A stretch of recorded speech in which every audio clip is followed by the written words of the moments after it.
Bienvenue en Afrique de l'Ouest, à Lomé, la capitale du Togo. Dans ce pays, la moitié de la population active est sans emploi et la pauvreté reste omniprésente. C'est dans ce contexte qu'un dispositif unique permet aux populations d'exprimer leurs besoins en partenariat avec des structures locales. Ces projets sont ensuite financés par une ONG française, l'Agence des microprojets. Toutes les thématiques sont soutenues, mais la santé, l'éducation, l'agriculture et de plus en plus les énergies renouvelables sont plébiscitées. Je vous propose de découvrir plusieurs microprojets sur ces thématiques et d'en rencontrer l'ensemble des acteurs.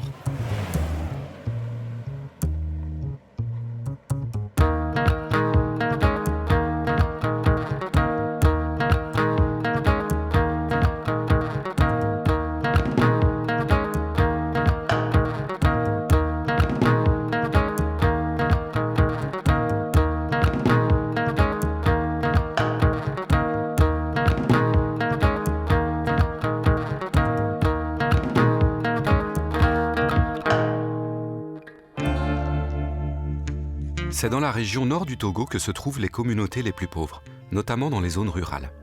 Cette situation découle des mauvais rendements agricoles dus aux conditions climatiques extrêmes et au manque d'outillage et d'infrastructures modernes. Ce sont principalement les femmes qui en subissent les conséquences. Elles sont souvent victimes de discrimination sociale et ce en raison des traditions. Certaines se retrouvent parfois exclues des communautés, comme certaines adolescentes qui, par manque de sensibilisation ou d'accès aux modes de contraception, tombent souvent enceintes. Un micro-projet sur la thématique de l'agriculture a été mis en place auprès d'un groupe de femmes vulnérables, à savoir 39 veuves et 21 filles mères. Je me rends donc à Kwaku pour rencontrer le responsable de ce projet, afin d'en comprendre le fonctionnement et les enjeux.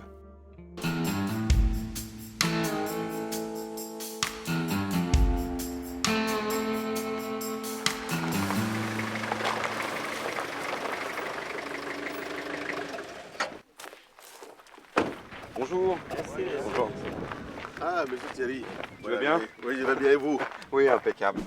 Pascal est le responsable de la mise en œuvre du projet et de son bon fonctionnement. Alors, dans le cadre de ce projet, nous avons mis en place 3 infrastructures pour les accueillir et les former. Nous avons construit un appartement amélioré où les femmes se retrouvent avec les formateurs pour la formation théorique, mais aussi se déroulent dans l'appartement amélioré des cours d'alphabétisation pour les femmes. D'accord. Bon, écoutez ici. Un épi. Au Togo, les inégalités hommes-femmes sont encore très présentes. Les femmes sont seulement 55% à savoir lire, contre 82% chez les hommes. Nous avons également mis en place un moulin à maïs qui permet aux femmes, quand elles quittent le soir des activités dans le centre de formation, qu'elles puissent s'y rendre pour moudre leur maïs, au lieu de parcourir des kilomètres dans la nuit. Donc, elles moulent le maïs avant de rentrer à la maison. Nous avons également un puits, un grand puits, où on y va pour puiser de l'eau potable, parce que l'eau c'est la vie. Il y a des récoltes en ce moment? Il y a une activité là? Oui, voilà, il y a une activité actuellement qui se déroule. D'accord. C'est la récolte du riz. D'accord. Dans le bas-fond expérimental, où les femmes sont en train de travailler juste à côté. D'accord. Voilà. Tu penses qu'on peut aller visiter maintenant Oui. ou il y a quelque chose qui se passe? Avec plaisir, on peut aller. Voilà. Bah, écoute, c'est parfait. Avec plaisir. Je te suis? Oui, bien, C'est venez. parti. Donc c'est par là? D'accord. À 200 mètres des structures se trouve un bas-fond de 5 hectares.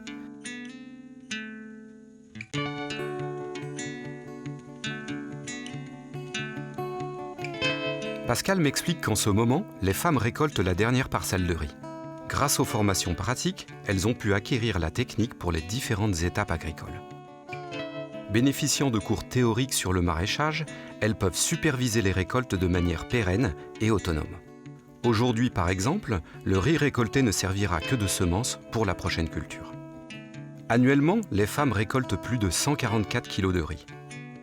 Elles cultivent aussi le maïs, le sorgho, le soja, le misola ou encore l'arachide dont elles récupèrent l'huile afin de le combiner avec de l'eau et de l'acide caustique pour la fabrication de savon. Tous ces produits, en plus d'être destinés à leur propre consommation, leur permettent de gagner leur vie. Elles vont les vendre aux alentours, soit au bord des routes, à des endroits stratégiques entre les différents cantons, souvent appelés cabarets, soit directement dans les marchés. Dans la plupart des pays africains, les marchés représentent de véritables points névralgiques. Au Togo, 70% de l'économie locale se joue ici. Ces sites de transaction sont aussi des lieux sociaux attirant les communautés avoisinantes. Cette concentration de la population provoque une quantité importante de déchets. À Yemboaté, ville frontière avec le Burkina Faso, Pascal nous montre un autre micro-projet qu'il supervise. Il s'agit de lutter contre l'insalubrité du marché local.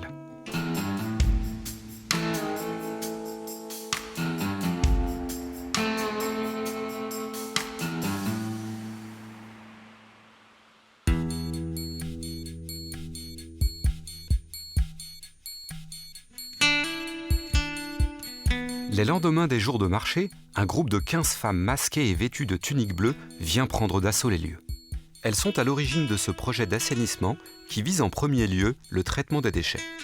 Grâce aux aides financières, elles ont pu recevoir des formations sur des techniques de recyclage et construire des fosses leur permettant de trier les déchets. Par exemple, les ordures biodégradables sont sélectionnées afin de faire du compost. Ainsi, elles peuvent s'en servir pour leur propre culture d'oignons et de tomates. De septembre à mai, la récolte produit 2 sacs de 100 kg d'oignons en moyenne par femme. Production qu'elles revendent ensuite directement sur le marché de Yemboaté. Les ordures non biodégradables sont utilisées à d'autres fins.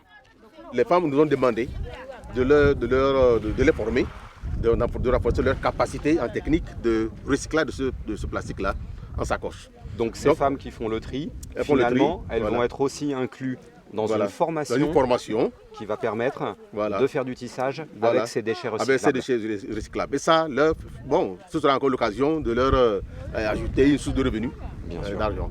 Et puis là, on voit qu'on a, ça c'est une semelle de sandales. Ça, ce n'est pas réutilisable. C'est réutilisable. C'est réutilisable. C'est réutilisable. C'est-à-dire? Voilà. Ça, on va le morceler en petits carreaux là, qu'on va lier. On lit, qu'on dépose devant les portes d'entrée. Des tapis d'entrée. Des tapis en quelque sorte. Vous venez, vous essuyez les chaussures avant de rentrer dans la chambre. Donc des paillassons.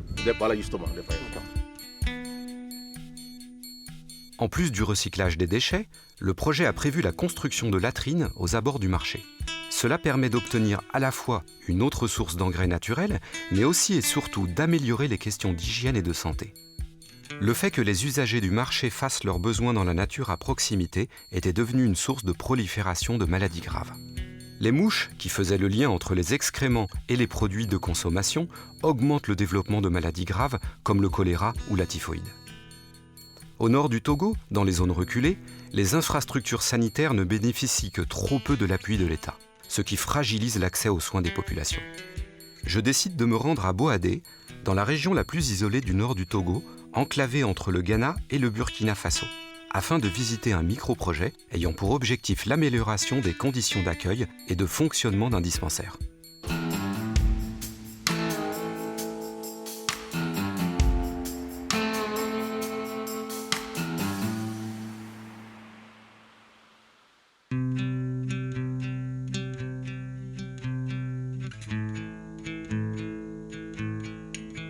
Ce centre de santé est le principal lieu d'accès aux soins du canton, réunissant une population composée de plus de 7000 habitants.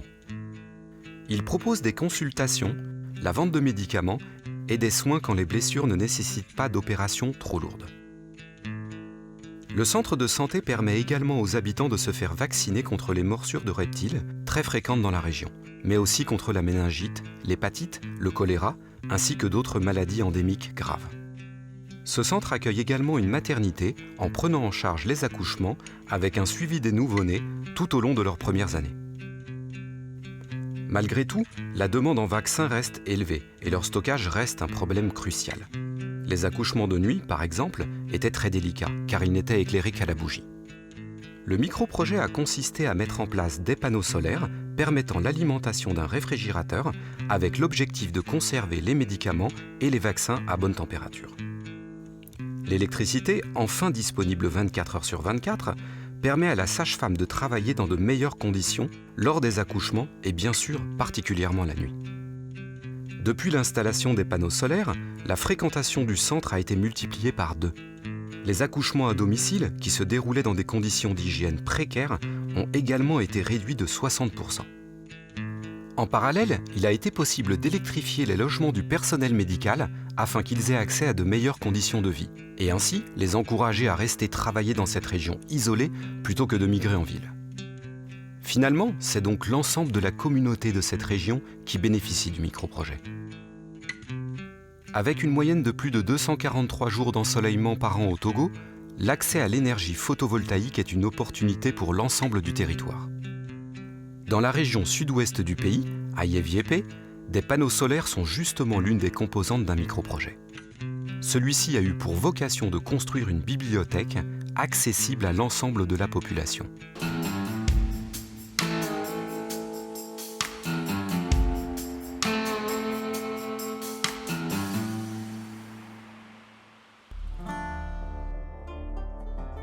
En 2002, des jeunes de Yeviépé ont décidé d'entreprendre la construction d'une bibliothèque pour leur communauté. L'idée était de faciliter l'accès aux livres et à d'autres sources d'informations, comme l'accès à Internet. Ce projet était destiné aux élèves de l'école primaire et du collège de Yeviépé, leur évitant de parcourir 12 km les séparant de la bibliothèque la plus proche. Malheureusement, les dons s'avérèrent insuffisants, la construction s'arrêta et les années passèrent. C'est finalement en 2011 qu'un des jeunes se voit nommé chef du village de Yeviépé. Il a alors 31 ans. Il mettra toute son énergie en œuvre pour achever son projet. À travers le crowdfunding et le financement de l'Agence des microprojets, le projet redémarre.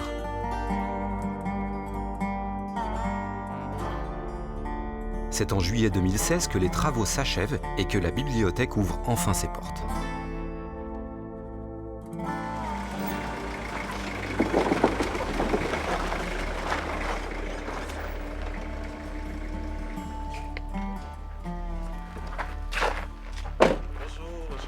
Félix, c'est ça? Oui, c'est Félix. Enchanté Thierry. Enchanté. L'un des enjeux de cette bibliothèque était de pouvoir être alimenté en électricité de façon durable. Grâce aux panneaux solaires, aucun frais d'électricité n'est à prévoir, seulement l'entretien se traduisant par 2 visites de contrôle annuelles pour un montant de 20 000 francs CFA. En plus de l'éclairage, l'énergie solaire permet d'alimenter la bureautique destinée au personnel du centre. Les écoliers et collégiens peuvent maintenant accéder à des ouvrages pédagogiques. Les professeurs ont même décidé d'organiser des heures d'études directement au sein de la bibliothèque. Celle-ci propose également des jeux de société, des animations et à terme des projections de films et documentaires culturels en extérieur. Cette bibliothèque est devenue un point névralgique du village et dépend du système éducatif de l'école et du collège de Yeviépé, regroupant environ 400 élèves. Au Togo, près de la moitié de la population est âgée de moins de 18 ans.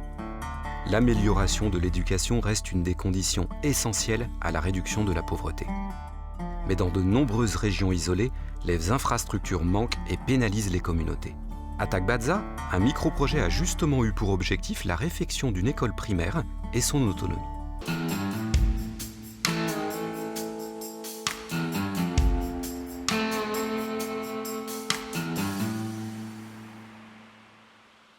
Ouvrez. Fixe. Repos. Garde à vous. Repos. Attention. Attention aux couleurs. Montez. Bonjour Richard. Bonjour Thierry. Ça va bien? Ça va? Ouais. Richard a supervisé la logistique et l'organisation des travaux. Donc on est à Tagbadza. Oui, Tawadja. C'est ici qu'a été mis en place le projet. Tu peux m'en parler un petit peu?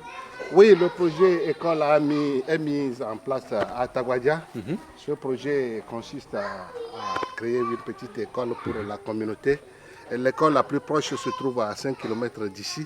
Donc l'initiative a commencé avec la communauté et petit à petit les amis ont aidé à mettre en place le bâtiment, mais ce bâtiment n'était pas achevé. C'est à partir de 2014 qu'on a reçu un financement de l'ANP qui nous a permis de faire la réfection totale de l'école, qui consiste à mettre les claustras, Ces ouvertures. les ouvertures pour que les salles soient bien aérées, mais protéger les enfants contre le soleil et les coups de pluie, à mettre les portes métalliques, à mettre la peinture, et les tableaux, les bureaux pour les enseignants et fabriquer 17 bancs pour les élèves.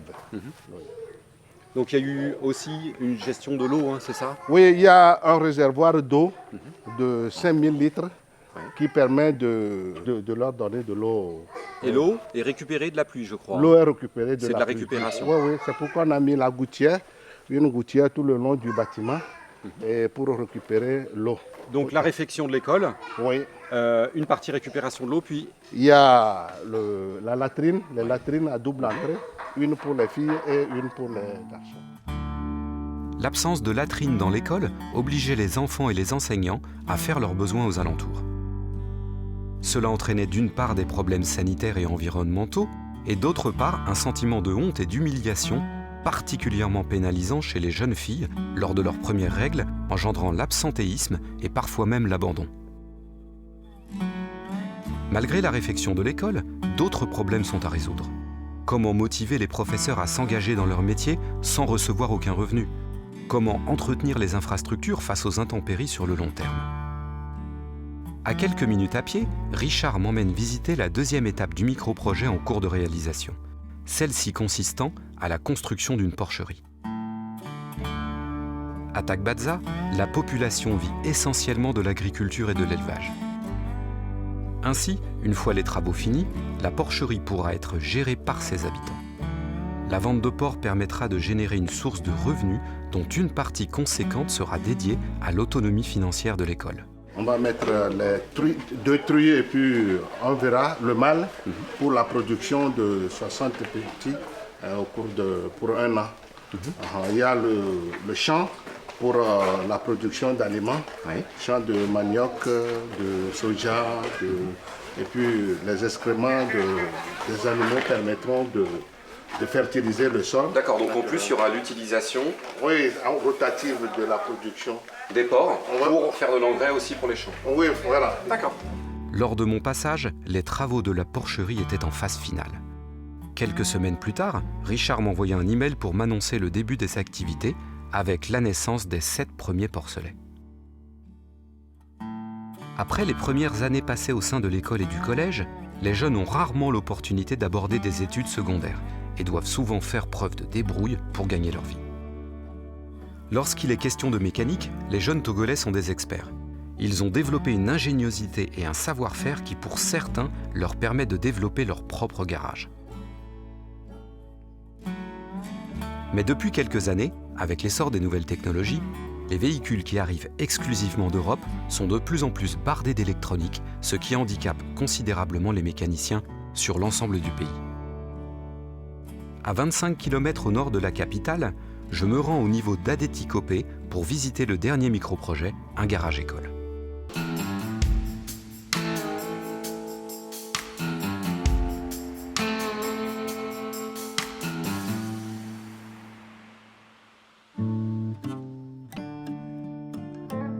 Le Togo est traversé du nord au sud par une seule route goudronnée.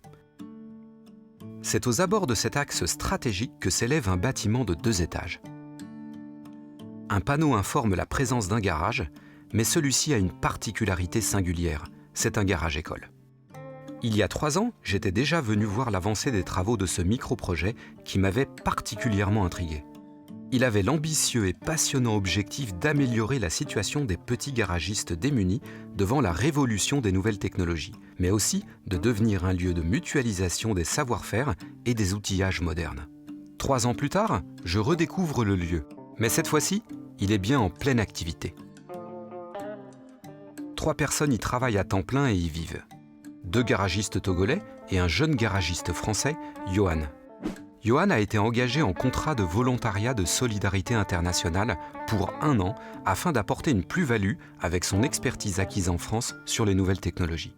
Il est là notamment pour les former sur l'électronique, domaine dans lequel les garagistes bénéficiaires doivent tout apprendre.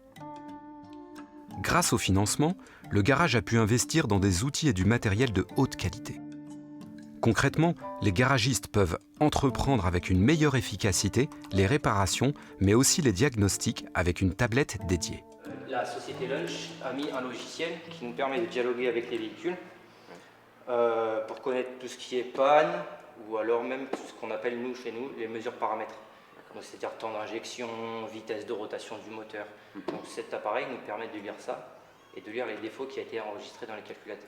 Donc tu reçois des données de la voiture Oui, que la tablette va te permettre d'analyser oui. et ensuite tu peux aussi la régler. Et en plus, on peut faire cet réglage dessus. Oui. Des réglages d'injection par exemple, Réglage d'injection par exemple. de moteur. Oui. Donc tout ça pareil, appareillage électronique, voiture électronique, outil indispensable. Outil indispensable non, mais qui nous facilite le travail énormément. D'accord. Ça c'est un appareillage, une mallette, ça coûte à peu près combien ça? Ça coûte dans les environs 3 500 €. D'accord.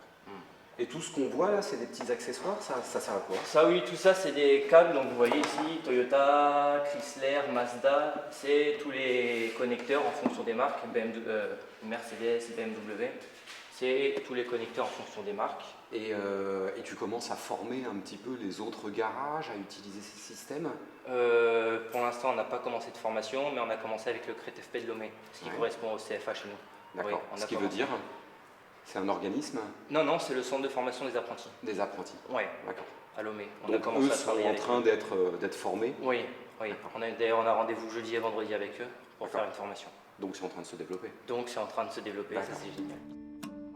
Grâce à ce garage école, 25 apprentis ont déjà pu être formés sur les nouveaux systèmes électroniques des voitures. Et plus de 200 véhicules ont été réparés.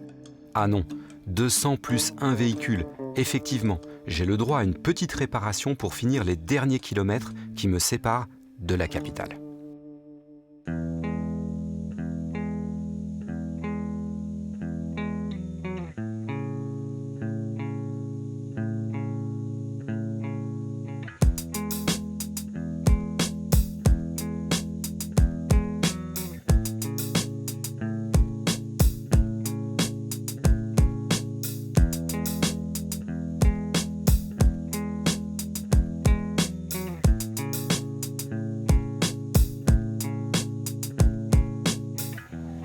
Finalement, ce que l'on constate sur les micro-projets, c'est que ce ne sont pas que de simples projets, mais tout un écosystème vertueux qui est mis en place autour du projet et qui va permettre aux communautés de se développer, comme par exemple des activités génératrices de revenus qui visent à une autonomie financière très rapidement.